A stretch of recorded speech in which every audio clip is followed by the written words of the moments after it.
Well, hello everybody. We have made it to Friday and it's a lot better than what we saw here yesterday. Even though we had plenty of sunshine, temperatures absolutely frigid. Well, yesterday morning didn't break a record. As we got into the evening hours, right around 11 o'clock, temperatures were able to fall near that -4-degree mark and actually hit it, which means we have tied a record for coldest low that was set back in 1991. Now, luckily, as we got into the overnight hours, winds shift to be more out of the south and west, and with it, we have started to draw in a bit of a warmer pocket of air. So temperatures, we're getting a lot warmer than what we saw yesterday. 7 degrees warmer in Rockford, 11 down in Sterling Rock Falls, 12 degrees up in Freeport, as temperatures are now sitting around that 20-degree mark, just halfway past that 11 o'clock hour.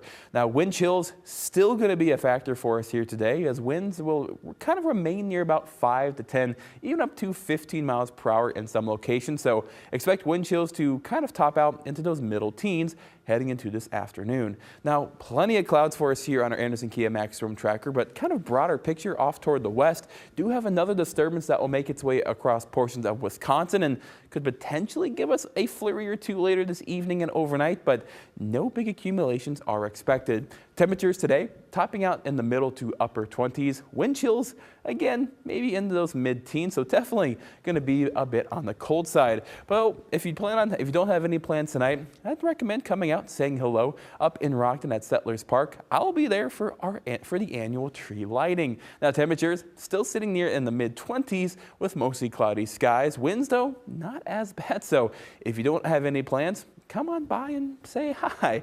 Needless to say, and of course, enjoy all the festivities that Rockton will have to offer. Now, mostly cloudy skies are expected for us here throughout the remainder of the evening. Maybe 1 or 2 flurries again, but I'm not overly excited for those chances. We'll get down to a low near that 21-degree mark. Winds out of the west near about 5 to 10 miles per hour. Now, progressing into Saturday, Timecast is suggesting that maybe a little bit of sunshine earlier on. I'm not as optimistic, as I do think we'll likely stay mostly cloudy because well, face it, winter time is a cloudy time for us here across the Midwest. Now, Saturday afternoon should be dry, not too bad of a day with temperatures topping out into those mid-20s, but I think the biggest weather story is what will likely come as we get into Saturday night. Another upper level disturbance is set to make its way across the Midwest and enter the state line region.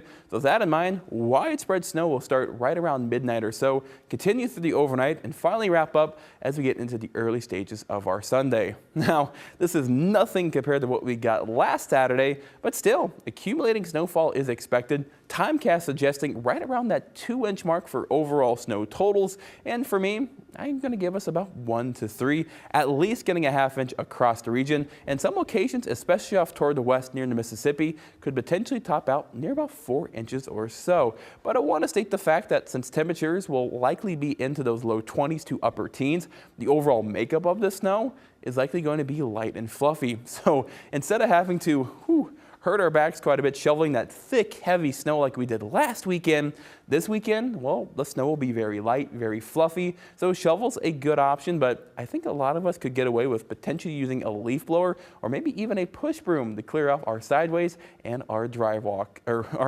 our driveways. So definitely a little bit easier of a time dealing with this snow compared to last weekend's, but we do have a lot more snow in the forecast. Now, granted, accumulations, nothing's looking overly promising, but we will see numerous chances overnight Monday into Tuesday morning, overnight Tuesday into Wednesday morning, and then as we get into Thursday and Friday, once again, having numerous opportunities for some snowfall across the region. So overall, keep those snow shovels handy as we get into next week.